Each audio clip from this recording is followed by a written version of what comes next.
You heard Miss Heard say, "Get off me," right? No, I did not.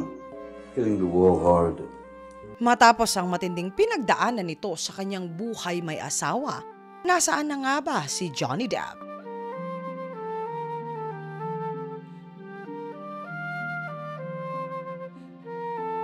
Ipinanganak bilang si John Christopher Depp II ng ika-9 ng June ng taong 1963.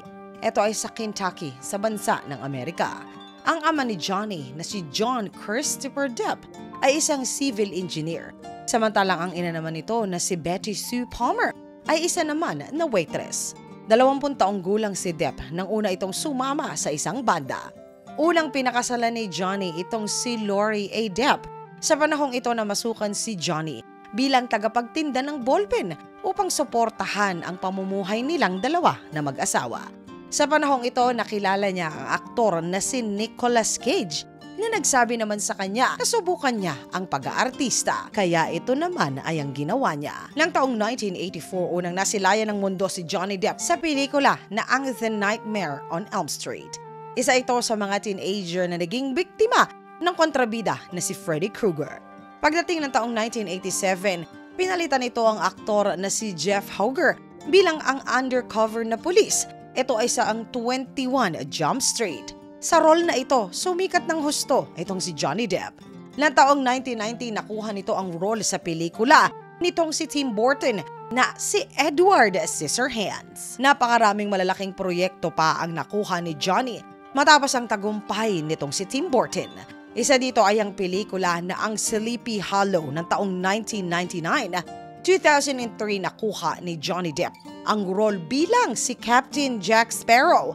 2005 nagtrabaho muli sila ni Tim Burton sa pelikula nito na ang Charlie at ang Chocolate Factory, ang Alice in Wonderland ng taong 2010 at 2012 naman inilabas ang Dark Shadow. Kung gaano katagumpay ang karera ni Johnny Depp sa pelikula, masalimuot naman ang naging buhay pag-ibig niya.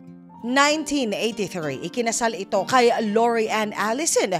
Siya noon ay 20 taong gulang lamang. Ngunit ng taong 1985 ay tinapos ng dalawa ang kasal nila. Ayon sa kanila, hindi man sila naging mag-asawa ng matagal, ay nanatili naman ang dalawa na magkaibigan. 1985 naman, unang nakilala ng aktor ang aktres na si Sherilyn Fenn sa set ng pelikula na ang Dummies.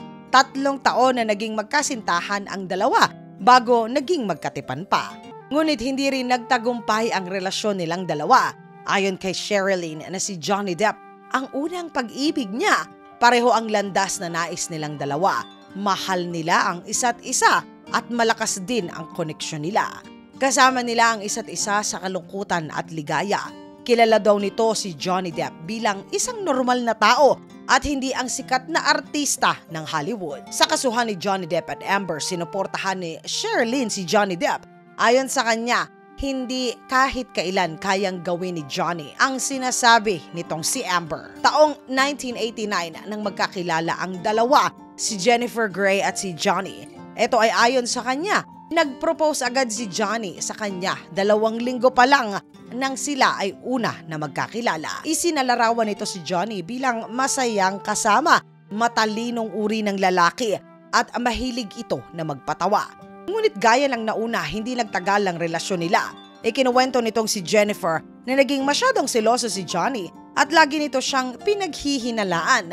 9 na buwan lamang ang itinagal nilang dalawa. Nang tanongin itong si Jennifer patungkol sa kaso nila ni Amber at ni Johnny noon, ang sinagot lamang nito ay sana maayos silang dalawa. Taong 1989, unang nagkadaupang palad si Johnny at si Winona Ryder. Ito ay nang ilabas ang pelikula na ang Great Ball of Fire. Nang panahong iyon, si Johnny Depp ay 27 years old, samantalang 18 years old naman itong si Winona. Ayon kay Johnny Depp, na tila ba love at first sight ang nangyari sa kanilang dalawa. Dagdag ni Johnny na walang maikukumpara sa nararamdaman niya para kay Winona at 5 buwan lamang matapos ang pagkakakilala nilang dalawa ay naging magkatipan sila. Nagpatato pa itong si Johnny sa kanyang braso na Winona Forever. 1990 na maging bida silang dalawa sa pelikula na ang Edward Scissorhands. Ngunit tulad pa rin ng mga nauna, matapos lamang ang 3 taon ng pagiging magkatipan nilang dalawa, nauwi rin ang pagmamahalan sa hiwalayan. Ayon kay Winona Ryder, kay Johnny niya unang naranasan ang pait ng hiwalayan, unang sakit ng puso. Nang tanongin naman si Winona tungkol sa kaso ni Johnny at Amber, ayon sa kanya na kahit kailan ay hindi siya inabuso ni Johnny sa kahit na anong paraan. Dagdag pa ni Winona, kilala niya si Johnny bilang mapagmahal, maalalahanin, pinoprotektahan niya ang mga taong pinakamamahal niya. Hindi totoo ang inilalabas nila sa media. Taon namang 1994, nakadaupang palad ang artista na si Ellen Barkin at itong si Johnny. Una silang nasilayan na magkasama sa red carpet ng fashion show. Hindi malinaw kung kailan sila naging sila o kailan na naghiwalay ang dalawa. Iisa lang ang naging malinaw sa madla, hindi naging mapayapa ang relasyon ni Johnny at ni Ellen. Nang tanongin itong si Ellen tungkol sa noon ay ang nagaganap na kaso laban kay Johnny at Amber Heard, sinabi nito na hinagisan siya minsan ni Johnny ng bote ng alak. Mariin naman itong tinanggi ni Johnny Depp. 1994, ipinakilala itong si Johnny kay Kate Moss. Nang panahong ito, 11 taon ang agwat ni Johnny Depp at ang model na si Kate. Ngunit ganun pa man, naging sira pa rin na dalawa. Ngunit dahil magkaiba ang mundo na ginagalawan nila, taong 1997, matapos ang ilang taong pagiging sila, ay inanunsyo ng dalawa na wala na sila.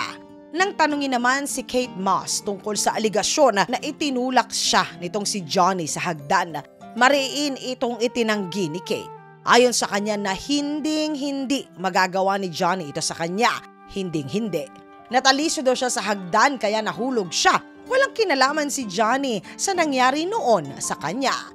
Ayon naman kay Johnny na ang hiwalayan nilang dalawa ni Kate Moss ay dahil hindi niya nabigyan ng tamang atensyon ang modelo na nararapat para sa kanya. 1998 unang umibig si Johnny sa modelo na si Vanessa Paradis habang isinushooting nito ang pelikula na ang Ninth Gate of France.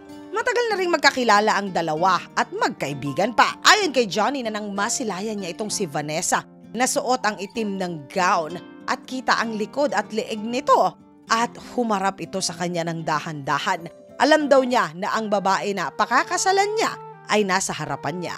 Kaya naman wala pang 1 taon matapos ang umpisa ng relasyon, isinilang ang anak ni Johnny at Vanessa. 2002 isinilang naman ang ikalawang anak nila na si Jack Christopher. Sa France na malagi ang mag-asawa, doon nila pinalaki ng tahimik ang dalawang mga anak nila. Sa loob po ng halos 14 na taon, ang dalawa ay nagsama. Ngunit hindi naman po sila ikinasal. Nang taong 2012, inamin ng dalawa na wala na sila at tuluyan na naghiwalay na. Nang tanungin si Vanessa tungkol sa kaso ni Amber at Johnny, ito naman po ang kanya na sinabi. Sa tagal ng panahon na magkasama kami, kilala ko si Johnny bilang isang mabait, mapagbigay, maalalahanin na klase ng tao. Kahit kailan ay hindi nito pinagbuhatan ng kamay ang mga bata.